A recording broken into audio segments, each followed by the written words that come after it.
It's known as the Death Wobble. Jeep is offering a settlement to owners of certain 2018 through 2020 Wrangler and 2020 Gladiator models that have experienced a problem known as the Death Wobble. The issue, characterized by severe shaking in the front end of the vehicle, has been a source of frustration and concern for Jeep owners for years now. And under the proposed settlement, Jeep is extending the warranty coverage for up to 8 years or 90,000 miles to include, quote, all parts and labor needed to replace a failed front suspension damper, end quote.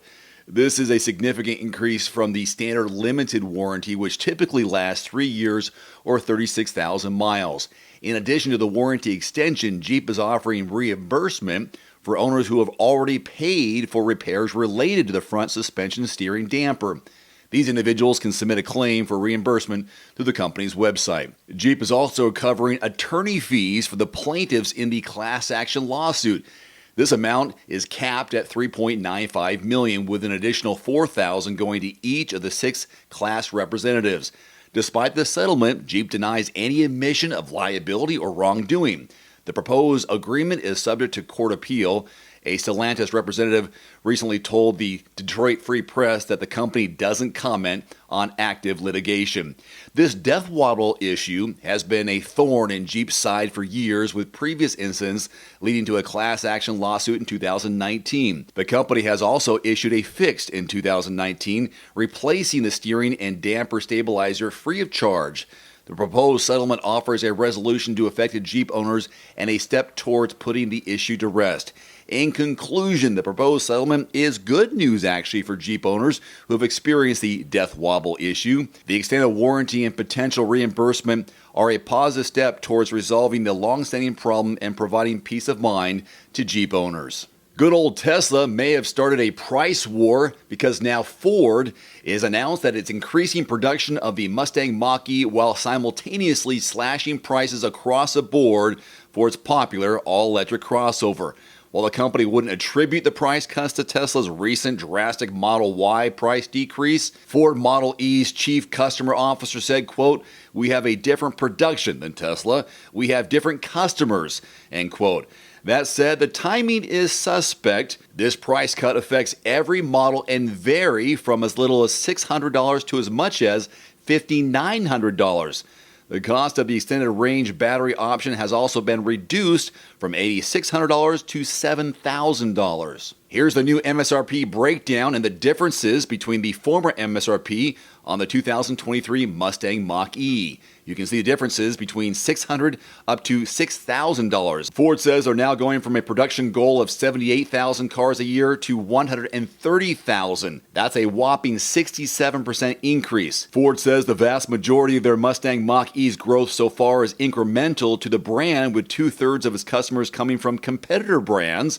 Also, the Mach-E was the 3rd best-selling electric vehicle model in the U.S. in 2022, and the updated pricing will contribute to keeping the plug-in pony in a strong position as the competition continues to strengthen. With all the talk in the automotive industry about electrification and going EV, GM is not giving up on the internal combustion engine. Just last week, the company announced an $854 million investment into a variety of its plants to build the 6th generation small block V8.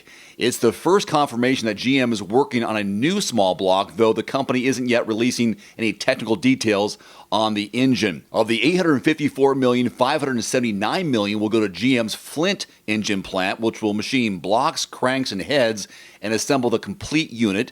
$216 million will go to Bay City, Michigan, which will build camshafts and connecting rods and machine blocks and heads.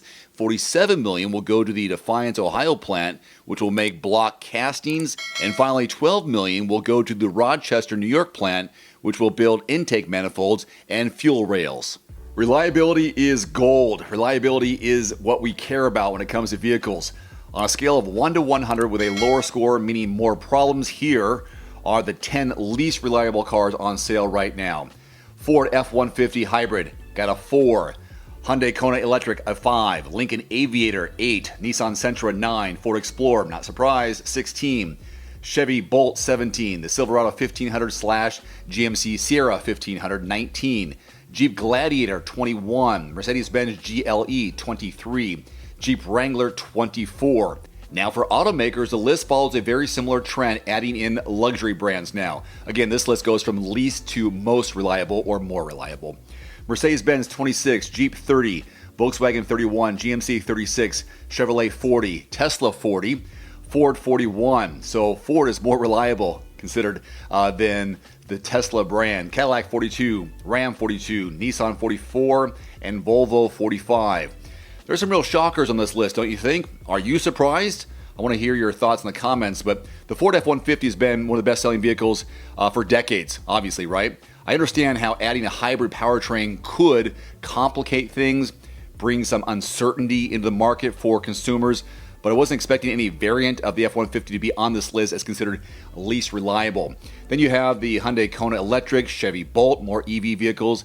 These are being promoted as by being far reliable, more affordable to own thanks to gas prices. So that's a surprise.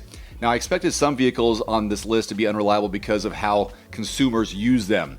Large trucks, F-150, Silverado 1500, GMC 1500, Sierra, Ram 1500.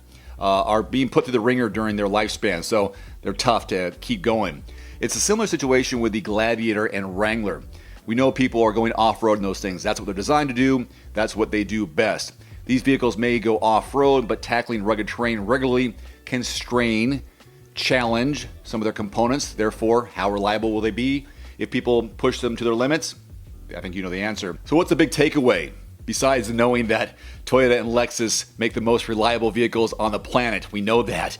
It's also a word of caution, though, to do some research on the vehicles you're about to buy, specific models and so on. Nissan, for the most part, did fairly well as an automaker, but the Sentra did poorly, for example. Now, what wasn't included on this list, because you probably noticed some things were absent, Chrysler, Alfa Romeo, Dodge, Infiniti, Fiat, Jaguar, Land Rover, Mitsubishi, Porsche, Rivian, and so on. There wasn't enough data for these vehicles because the automaker didn't have enough models on sale to create the data for this list. So are you surprised on the least reliable vehicles for 2023? Let me know in the comment section below. And which one would you avoid most of all? I'd love to see that one as well. All right, thanks for watching. Thanks for watching. Please click subscribe and give us a thumbs up. See you next time.